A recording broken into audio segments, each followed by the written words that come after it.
Hey everybody, it's Jason Blaha here, and today I want to chat with you guys a little bit about how the good morning teaches us to box squat and why that's important, because the box squat teaches us how to power squat. And I've got footage from a few different angles here so that people can kind of see what's going on. I'm going to have throughout this, I'm going to have from a single week's workouts, an ME box squat, speed box squats, and power good mornings, all done with the same bar in the same training week. And here's some things I want you guys to notice. You watch that when we do the box squat, what are we trying to do?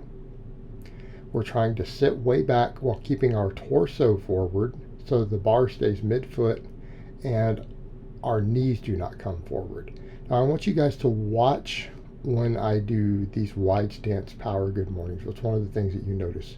Watch what is happening with my knees. Okay, so when people say, well, I can't sit back like that without my knees sliding forward, but notice that on these power good mornings, what happens? My knee doesn't move at all. Look at what's happening with my hips. They're going all the way back. The bar is staying over my midfoot. Okay, this is an important point. Because when we go to do box squats, isn't that what we're trying to do? I mean, notice that my knee did not travel forward at all, not a single inch, not a single centimeter. And then notice what happens when we do, a heavier box squat. Trying to do the same thing, but of course it's not quite as complete in terms of the knee not moving, but still, the knee is way back when we reach the box. Okay? And what are we doing on that box squat? We sit all the way back, push our hips way back, and we lean our torso forward to compensate to keep the bar over the middle of our foot. In other words, a box squat is very similar to a good morning. We just bend the knee more. And notice what happens here with our hips. On a good morning when we do this, it really looks like a squat other than it's good morning, right? Our torso is getting completely or close to as parallel as we can get to the floor. We're going through the full range of motion of our hips. Well, isn't that what we do on a deep squat? And notice my foot position is very similar. It's the same movement, it's just half of it and using more forward lean. Okay? That eccentric looks like what we are trying to do. That represents what our perfect eccentric rep would look like, except that we come all the way back. But notice the hip angle at the bottom. Look where I'm at with my hips, my torso relative to my hips. It's the exact same movement pattern at the hip. It's the same movement pattern at the hip.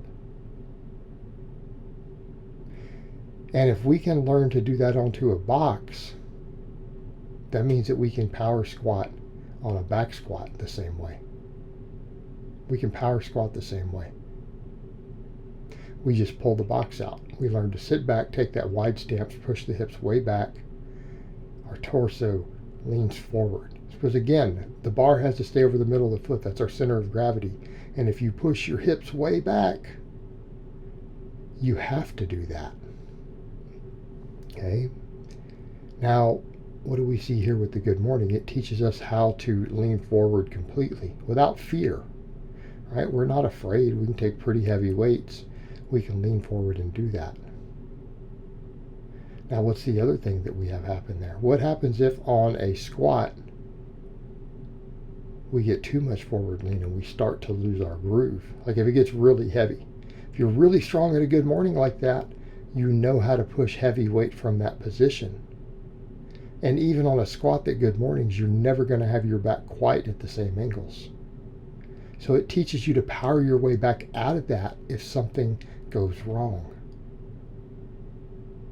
All right, now what's another key point? I made a couple of videos on this actually, to where I pointed out that what are the two most important stabilizers on a squat. A lot of people think that they help move the weight. People are like, oh, well, hamstrings help move the weight. No, they don't.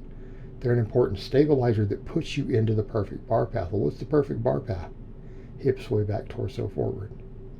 Right? Strong hamstrings let you do that. Strong erectors allow you to lean way forward when doing that without losing the position.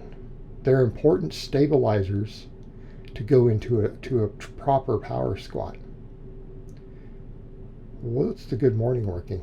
Well, it's pretty obvious the good morning is working all the hip extensors themselves the same way that they work on a squat, which again, it's building at least 70% of the primary mover muscles involved with the squat. So we're getting that effect, but it hypertrophies the low back, the erectors, and it hypertrophies the hamstrings a lot more because it's a stretch reflex movement for the hamstrings.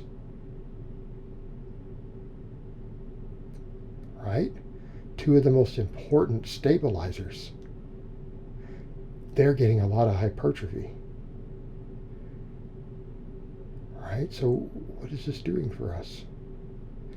Well, it's building about 70% of the muscle mass involved with the squat, building the two most important stabilizers specifically for power squatting. It does all that, but what else? That's just the hypertrophy end. From the movement pattern end, what does it do? It teaches us how to correctly perform the eccentric to get to a box squat. To correctly do a box squat.